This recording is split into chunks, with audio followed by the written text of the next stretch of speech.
I'm Venture Forth Creation, or Ammon, and I'm an amateur miniature sculptor and games designer. The purpose of this vlog is primarily just act as kind of journaling, a way for me to, I guess, keep track of my progress and the things that I'm doing, and try and keep me a little bit more productive and consistent. But yeah, why don't we get to showing you some of the stuff I've done.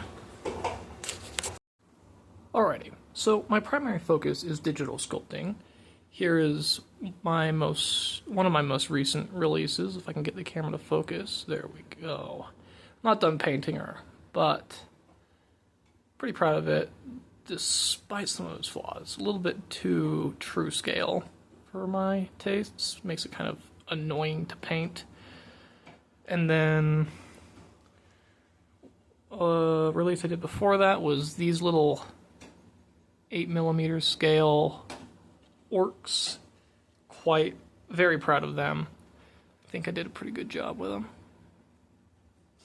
And then the traditional stuff I do be this orc here I've been working on, incomplete. And I've got a handful of squigs that I've been trying to make. Here's my best one. Quite proud of that guy. And I forgot to mention my latest release, which is these little alien hybrid cultist heads, if I can get my camera to focus. There we go. This one's got a burn scar. We got a metal jaw here. Whole bunch of different heads, and this is only some of them.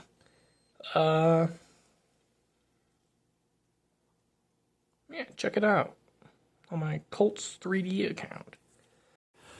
Now, Ammon, didn't you say that you're also a games designer? Yes, I did.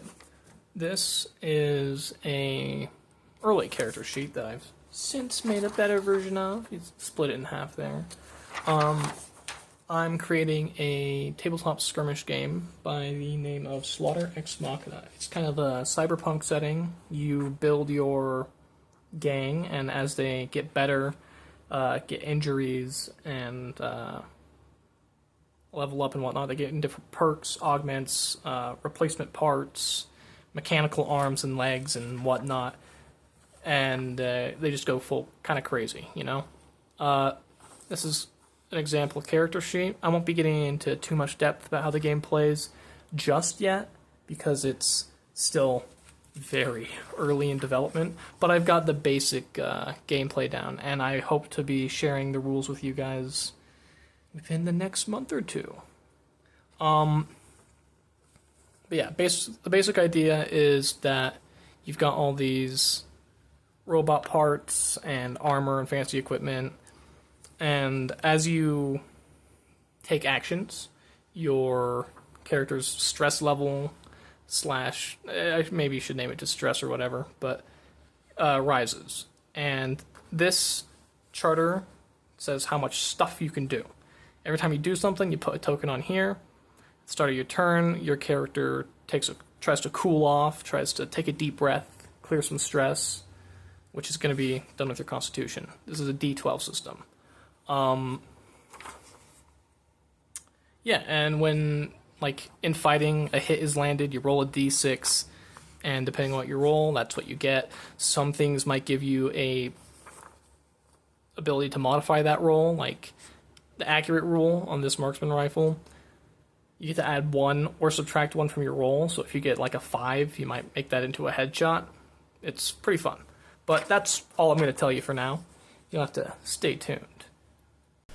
So I'm going to have you guys watch me paint this Genestealer cultist using one of the heads I sculpted while I talk about the setting with you. It takes place a few hundred years after today. I don't know what year, maybe 2500, maybe later. Humanity has around maybe 20, maybe 100-ish planets fully colonized. Haven't really decided on a number yet at this point. And about 20 years before Slaughter Ex Machina kind of takes place, humanity came into contact with an alien species, and it sparked into a war. Now, this was presented to humanity as a whole as a war for extinction, war for survival. Like, if we lost, we'd be exterminated or whatever. But that wasn't true. It was a resource war. Because there's this very rare resource, not the kind of resource that is needed for humanity to survive, but one that'll make people rich. And, like, a 1 foot cube would bankrupt a country, kind of rare. And they found a planet where it's common. And the war started basically fighting over that planet. That's where first contact was made, and humanity did not want to give up that planet. Anywho, that takes us to Machina, the planet where Slaughter Ex Machina takes place. Machina was originally a mining colony, and its main industry was factory production. So it was very, very important to the human war effort, as it was closer to the planet they were fighting over, and they had all their infrastructure built around factories and mining metals and resources. So the alien species eventually took the war there, and by this point, all the limits were off, right? Because people saw it as a battle for survival, there was, like, no bothering with the Geneva Convention or with any sort of awful techniques to kill the enemy. So all of the fictions, mustard gas, mass destruction, whatever you could figure out. And so, as a result of this, the human toll was enormous over the course of this battle, right?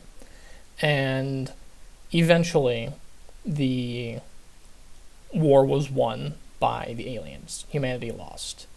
A treaty was formed, and they made peace.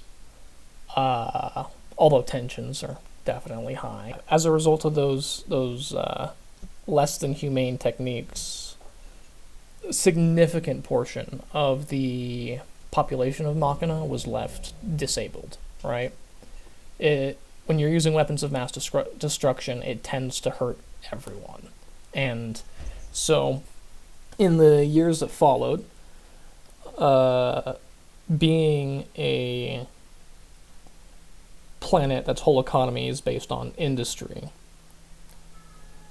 eventually the aliens and the humans kind of worked together to create a bunch of prosthetics, because it was in high demand there, right?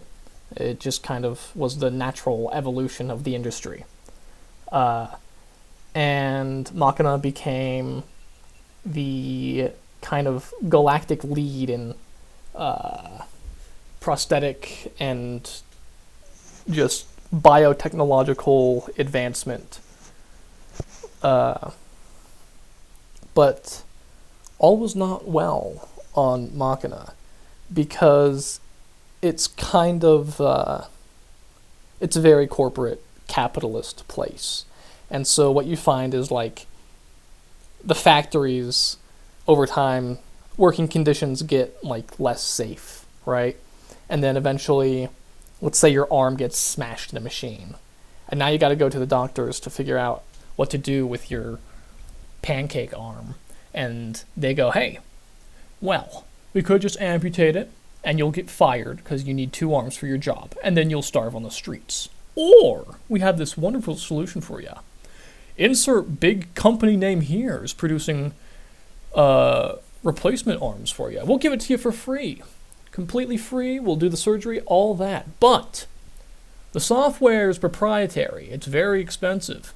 You'll be paying $200 a month for the rest of your life in order to use that metal arm of yours.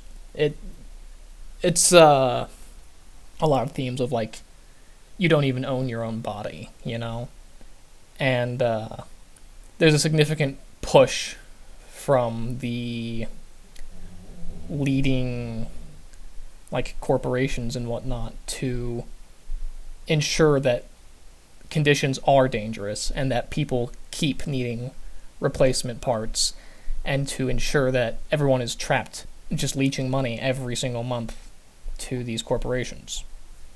And that kind of leaves us at the start of Slaughter Ex Machina. And from there you get to build your gangs of ne'er-do-wells or rebels or corporate strike teams or whatever it is that your gang will be, and play through a little narrative campaign with your friends. In the future, I intend on writing solo play rules, and I don't know. I'm very, very excited to have it all ready to play, to share with people, because I've done some play tests of the just like basic game mechanics, and it's a lot of fun, and it's shockingly fun. Yeah, I'm just very excited. That's all I really have to say for you.